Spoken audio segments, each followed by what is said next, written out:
Yes, you read that title right. I am playing Switch with a Game Boy Advance. Mario Kart. Oh, okay.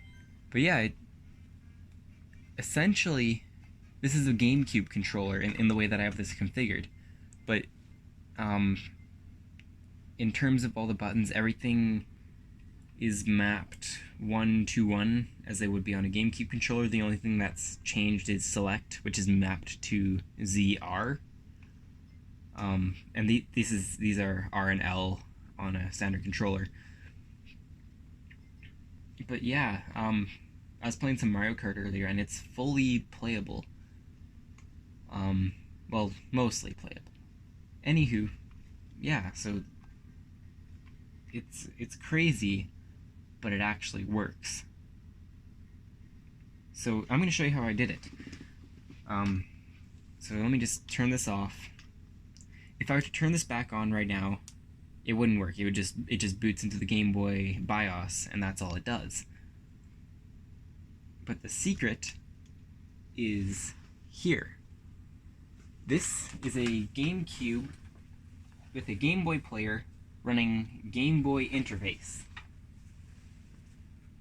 And what is Game Boy interface? Well, it's a little piece of software that allows you to use your Game Boy player without the Game Boy player boot disc. It's neat. It's easy to use. It's better than the Nintendo software. But the coolest thing is this. When you turn on a Game Boy using a Game Boy Advance to GameCube link cable, it boots up, and then it boots into multi-boot. And now, the GameCube is using my Game Boy as a controller, which in and of itself is a pretty cool thing. But like, the way you're supposed to use it is you smack a cartridge in there. And now look at this, I'm playing friggin' Pokemon Pinball with my Game Boy. Wow, golly gee. But here's something interesting. See, it's working. I unplug it. I plug it back in. It's still working. Which means that the controller software is actually downloaded to the Game Boy and saved within the RAM of the Game Boy. Like if I were to turn it off, it of course wouldn't be there. That's how the multi-boot of the Game Boy works. But what's interesting is that the software, rather than just being a simple connection and then sending the Game Boy inputs, the Game Boy is acting as a GameCube controller. It's emulating the GameCube controls through the GameCube controller port. So what that means is when you hook it up to a GameCube controller adapter for Switch, it just works. Just to show you that I'm not joshing y'all, let me go into a versus race of Mario Kart and show you that this is like actually a thing that works.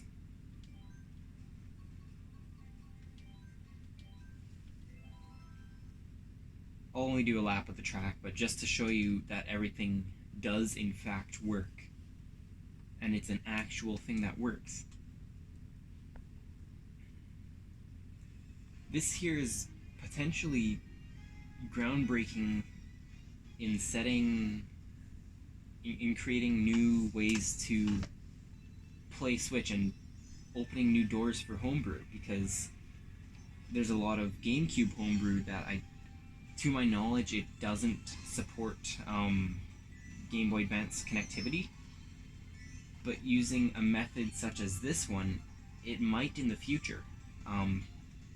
Taking a look at using the multi-boot functionality on a Game Boy Advance could be used for that. Could be used for better GameCube emulation for games such as like Pokemon XD, where like it has to connect to the Game Boy Advance. Another use is like taking a look at controllers. People love using... Shut up, cat. People love using crazy controllers on their Switch. But, yeah. All in all, Game Boy Advance on Switch, it works. And it's a thing that is actually viable and actually works. Doesn't work with Smash Bros. Though. Yeah. Or Minecraft. Or Minecraft. Yes. I tested those. And the biggest drawback with this controller is no analog sticks. The X and Y buttons you can generally get away with not having, but not having a left analog really hurts it because Smash Bros. Requires the analog. Breath of the Wild, you can't move without it. Minecraft, you can't move without it. Or you can set moving here, but you can't look without the right analog. So yeah. But all in all, it's a neat way to play your Switch games.